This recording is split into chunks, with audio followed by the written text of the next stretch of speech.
El Partido Acción Nacional se encuentra en línea telefónica. Héctor, senador de la República. Bueno, pues se encuentra lo que acaba de suceder. Héctor, gracias por tomar la llamada aquí a México. Saludos y buenos días. Sí, muy buenos días, Carmen. Buenos días a tu auditorio. Bueno, cuéntanos, ¿qué viste hoy? ¿Cómo viste la escena de los tres países? ¿Qué balance haces en este momento de la mañana? Bueno, me parece que ha sido claro para todo el mundo. Este proceso va a llevar 2 vías, 2 carriles. Uno, el de las declaraciones. Todos escuchamos ahorita a Robert Lighthizer con esta declaración final que enfrió el ambiente aquí en Washington. Pero también en un ratito más empiezan a trabajar 26 mesas. La mayor parte de estas mesas traen documentos escritos que se van a intercambiar. En estos mismos 4 días van a tener una segunda o tercera revisión. Y yo me quedaría con 2 cosas. Primero, lo que dijo Guajardo, se trata no de regresar al pasado, construir el futuro juntos. Y también me quedaría con lo que empezó Lighthizer cuando arrancó la sesión. No dijo, hoy iniciamos la revisión del tratado, dijo, hoy iniciamos la primera de 7 rondas. Lo cual indica que sí tienen un compromiso de cerrar acuerdos, y creo que un carril va a ser el de las declaraciones públicas, de un discurso duro, que tiene más propósitos de alimentar las necesidades de sus auditorios, y otro discurso, otro carril que tiene la parte técnica que va a ir avanzando. Yo no tengo dudas, porque he estado ahí en contacto con varios de los grupos, que van a tener desde la primera jornada, pues cerrada en una negociación, van a tener varios acuerdos. ¿Van a tener varios acuerdos pronto, en esta misma mesa? ¿En este mismo día? No. Es que la forma de negociar un tratado es por temas. Sí. 26 mesas, 26 dijiste. temas se han seleccionado y se forman mesas para los 26 temas. Estas mesas arrancan hoy y las jornadas van a durar hasta el domingo. De tal manera que por primera vez en una negociación, normalmente en la primera ronda de negociaciones, lo que se hace en las mesas es conocer a los interlocutores. Aquí no. Aquí en la primera ronda lo que van a hacer es intercambiar documentos que ya previamente han hecho las 3 países, y en la misma ronda van a tener una segunda sesión en donde van a dar sus impresiones sobre los documentos, de tal forma que en 2 o 3 rondas van a llegar a conclusiones. Uh-huh. Lo que te quiero decir es que la parte técnica va a avanzar muy bien, y la parte declarativa creo que es donde vamos a estar con dificultades para bajar el tono del discurso. Bueno, eso sería irrelevante en términos estrictos si la discusión técnica y la discusión directa de los temas específicos se resuelve bien. El discurso político o el discurso de mayor volumen, bueno, podría ser parte decorativa, pero no creo que sea necesariamente solo una parte discursiva lo que se está planteando ahí. Donald Trump ha sido enfático, categórico, y el propio secretario refuerza la idea de que hay un déficit muy grande y que Estados Unidos lo quiere revisar porque eso no va más. ¿Qué tipo de cosas puede plantear Estados Unidos a las mesas para reducir ese déficit? ¿Qué tipo de situaciones se van a presentar si el eje del asunto tiene que ver con eso que compete a los Estados Unidos? Bueno, lo ha dicho ahorita claramente Lighthizer. Lo que vamos a plantear, no lo dijo de esa manera, pero dijo se requiere que haya más contenido regional y sobre todo más contenido norteamericano. Entonces va a tratar de plantear que existan no reglas de origen de la región, sino que existan un porcentaje mínimo de componentes de Norteamérica. Yo creo que ese es un tema hartamente complicado, porque lo que significa es que le van a subir los precios a los norteamericanos, a los propios consumidores. Y yo creo que a la hora de ver la verdad, pues va a decir mejor cómo estamos, siendo una región competitiva. En Estados Unidos, cuando México produce un carro, ese carro lleva 40% de componentes norteamericanos. Si lo produjera 100% Estados Unidos, no sería competitivo, tendría que subir de precio, y en vez de venderlo, ni en Estados Unidos lo podría vender, porque en Estados Unidos preferirían comprar carros importados de Asia o de Europa o de México. De tal manera que yo creo que sí se mete cada vez se declara en problemas, porque lo que plantean no es viable ni es benéfico para Estados Unidos, por lo contrario es perjudicial. Héctor Larios, senador de la República por el PAN. ¿Y México, desde tu perspectiva, a qué va esta negociación? ¿Cuáles son las canicas de México? ¿Cuál sería la definición fundamental? ¿México va a la defensiva para no perder esencialmente lo que tiene en el TLC? o va con alguna serie de planteamientos que tú conozcas y nos puedas compartir? Mira, más que hablar de planteamientos específicos, tú puedes ver, ayer lo vi con claridad, el ambiente en los diferentes sectores. Aquí está todo el sector empresarial de México. Todos van por más, pero más que beneficia a los tres países. Se resume en una palabra: en vez de restringir el comercio, queremos que cómo encontrar la manera de incrementar el comercio, porque el comercio nos enriquece a los tres países. Entonces, México sí va por más. Lo mismo veo de Canadá y lo mismo veo de los sectores económicos norteamericanos. Bueno, es realmente absurdo. Se ha referido ahorita a Lighthizer, a la industria automotriz, y el sector automotriz en Estados Unidos saca una declaración y dice: nosotros no queremos que mueva nada del sector automotriz. Los tres países han firmado esa declaración. Entonces, aquí hay como, por eso digo que los discursos a veces no corresponden con la realidad.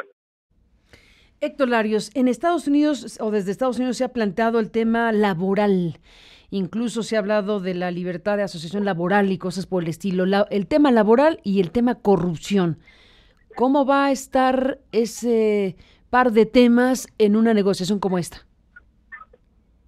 Bueno, en el tema laboral hay un tema que sí México tiene pendiente, que es el cambio del sistema de administración de justicia laboral. Ya se hizo la reforma constitucional para que desaparezcan las juntas de conciliación y arbitraje y la justicia se administre por juez. Esa parte está bien. Pero por el otro lado, México es mucho más afín a las políticas que impulsa la OIT que lo que hace Estados Unidos. Cuando ven los convenios uno de la OIT, Estados Unidos prácticamente no ha firmado ninguno y México ha firmado la mayoría. De tal manera que ahí sí no tiene nada que decirnos. ¿En el tema corrupción, Héctor Larios? Yo creo que el tema de la corrupción tiene que ver en el comercio fundamentalmente con evitar prácticas de corrupción que hacen incrementar los costos a toda la región. Yo creo que es un tema que con la grave problemática que tenemos en México, desde lo que nos conviene como país, el que tengamos a nuestros propios contrapartes preocupados, porque reduzcamos al máximo el nivel altísimo de corrupción que tenemos. Según tú, ¿por qué Estados Unidos pone a la mesa ese tema? Perdón, no te escuché. Te pregunto que según tu punto de vista, ¿por qué Estados Unidos puso este tema a la mesa de la corrupción? ¿Tienes alguna apreciación, alguna interpretación? No, es un tema, estuvo en la mesa del TPP, hay un capítulo del TPP sobre eso, y es un tema que tiene que ver con compras gubernamentales. Los países pelean porque sean sus proveedores los que surtan al gobierno.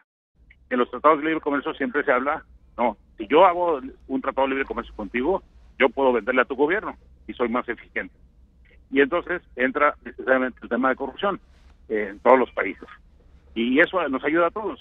Yo prefiero que nuestro proveedor sea un canadiense que garantice que no haya corrupción porque nos da mejores precios y que haya apertura en ese sentido, a que el proveedor sea por medio de mordidas un mexicano o un extranjero que ganó el contrato por mordidas.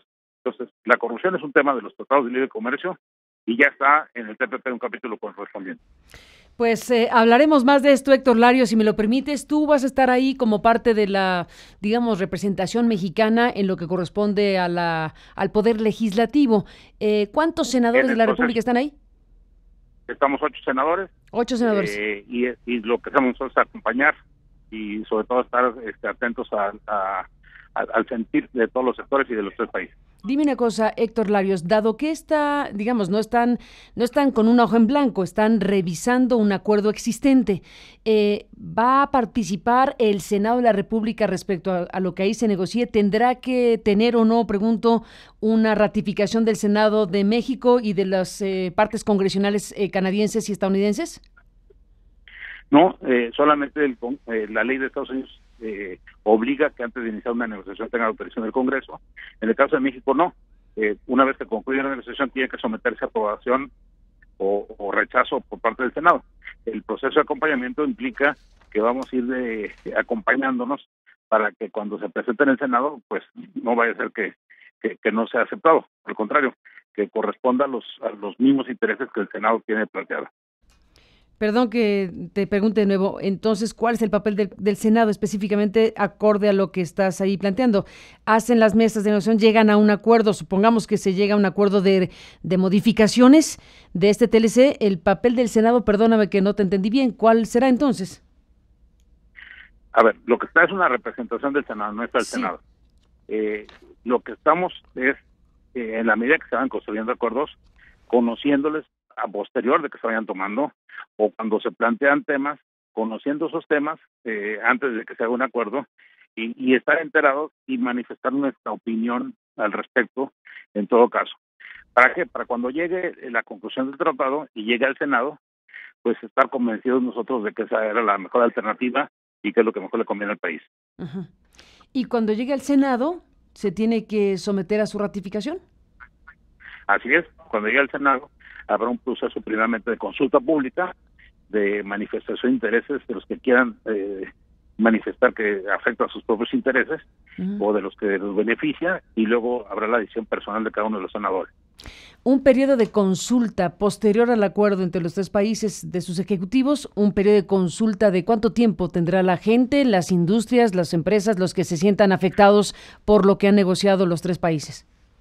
No, mira, yo te puedo, no hay nada regulado sobre el tiempo, pero te puedo platicar de otros ejercicios de la revisión del tratado con Uruguay o de lo que se ha hecho con la Alianza del Pacífico. Normalmente se somete a consideración la potencia por parte del Ejecutivo, la ratificación de algún convenio, y se abre un espacio para que, y se acercan de inmediato los interesados para decir, yo tengo estas preocupaciones, o yo tengo estas objeciones, o yo tengo esta urgencia que se apruebe. De tal manera que se habla con los sectores, se encuentra la manera de atender sus requerimientos, y si es así, entonces se transparenta al Senado y se procede a la votación. Pues estaremos Pero siguiendo no hay todo un esto. plazo específico. Sí, no hay un plazo específico, se entiende el proceso, lo que describes como proceso, pero ya veremos las fechas y la duración de cada una de las cosas. Por lo pronto, lo que hoy empieza es el arranque de estas 27 mesas que se van a poner, que se están poniendo a trabajar y que, bueno, pues colocan los temas principales de este acuerdo comercial entre México, Estados Unidos y Canadá, este TLC de América del Norte que ahora está a revisión. Gracias, Héctor Larios, por tomarme la llamada, y si no te importa, seguimos la comunicación para seguir de cerca lo que va pasando allá. Con todo gusto, Carmen, y gracias a ti y a tu auditorio. Gracias.